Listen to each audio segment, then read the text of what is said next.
कहीं भी देख लोग कहे अपना मुंह घोपड़ा नियन बना के बैठे हैं। कोनो पार्टी में गड़बड़ा रहा है का? ससुरा टिकट में काट दिया। टिकट कट गया? आप लोग कुछ नहीं बोले? तुमको क्या लगता है हम लोग नहीं बोले होंगे? का बोले? नहीं जे दोगे तुम टिकटवा तो सुनो तोरा छटपट छोड़ाई बहो, अपने तो पार्टी छोड़ा भगबे करेंगे दोसरों के भगाई बहो। ओहो बड़ा दर्द बा। बाकी आपो सब 5 साल में कम नहीं मलाई चाबे हैं, ये बात मानते हैं कि नहीं? अरे मलाई की तरह चाबे है बुर्बक आदमी है का जी। 1 साल से लगातार हम पैसा को पानी की तरह एकदम बहाए जा रहे हैं। कहाँ से अब रिकवर होगा? अगला बार चुनाव लड़ना है, इसके लिए हम दिन दुना रात चौगुना एक कर दिए हैं।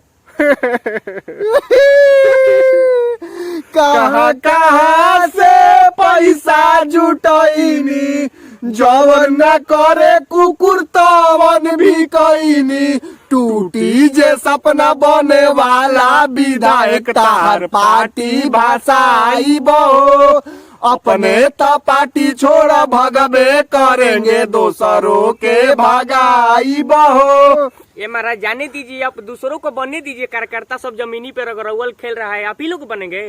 आप लोग का जीवन तो सेटल हो गया, पेंशन मिलेगा पेंशन। गजब का बुर्बक आदमी है महाराज। अरे खाली पेंशन से हम नेता लोगों का काम चलेगा रे। तो आप कर लेंगे? हैं जो भौकाल था वो तुम्हारी नानी देगी का? भौकाल लेंगे। क्या इज्जत था नेताजी का? क्या इज्जत था महाराज।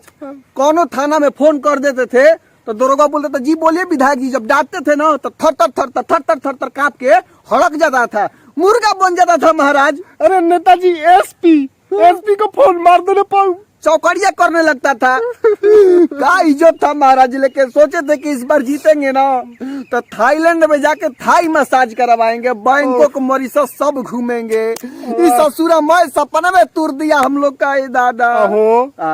अब तो हम लोगों को भूतपूर्व विधायक कहेगा सब लोग।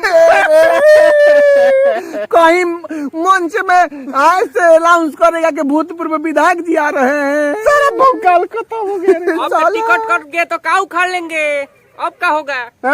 का उखाड़ लेंगे? हाँ अरे हम लोग एक बार का विधायक रहे हैं अब भाई। कुछ भी रहे हो, अब टिकट कट गया तो आम जनता के बराबर में पावर आ गया। अब क्या करेंगे? सारा अंदर बाहर का बात जानते हैं हम लोग। तो क्या कर लेंगे? क्या कर लेंगे? जैसे जैसे आई नजदीक भोटावा के दिनवा, अपन चाल दिखाई बहो, अपन जात चिन्हाई बहो, सारा मीडिया के सोझा उनकर कांड सुनाई बहो, असली रूप दिखाई बहो, दोसरा पार्टी में टिकट लेके अपन भाग जमाई नहीं बहो। नहीं नहीं नहीं।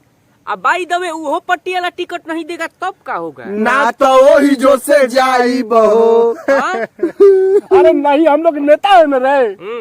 टिकट मिला तो अपना भेष बदल देंगे, और नहीं मिला तो पार्टी बदल देंगे। हाय हाय बस चुप रह लगी। विरोध करते हैं हम लोग का। भागिए।